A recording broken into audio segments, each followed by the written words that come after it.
BMR. This is the amount of calories your body needs to maintain your body weight in one day.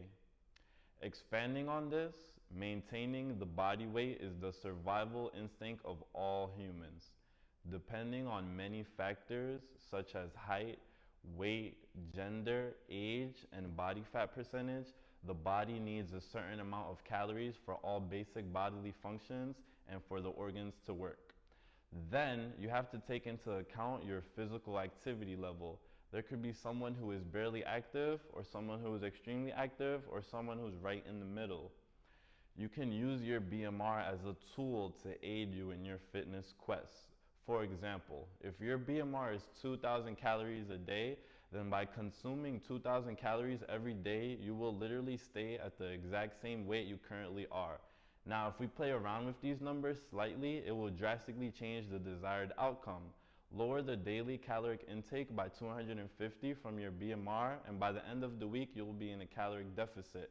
Do just the opposite by adding calories, and you will be in a surplus. Not everyone has access to fancy, expensive technology. Thankfully, there are conventional methods of calculating your basal metabolic rate that anyone can use. For example, a 200-pound person with moderate energy expenditure, you're going to do the equation of 24 times 90 equals 2,160 calories. Now take into account the energy expenditure, and you're at 3,240 calories. All right, great points, Kenny. So what you're explaining there is what we call total daily energy expenditure, or TDEE, which is exactly what it sounds like. It's a combination of BMR, your daily energy expenditure during processes like physical activity, digestion, and processing food. So as we mentioned in an earlier video, everything that we do costs energy. This includes digesting, processing, and absorbing different types of food. This is known as the thermic effect of food, or thermogenesis. Research has shown that this is typically around 10% of your total daily energy expenditure. A lot of the times we hear trainers say, keep your metabolism burning like a fireplace.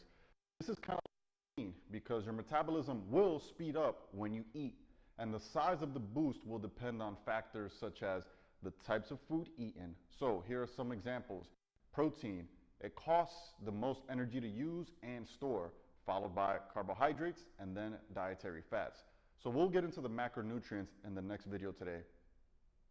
Studies have also shown that the impact of thermogenesis is much less when highly processed foods are consumed when compared to their whole food counterparts.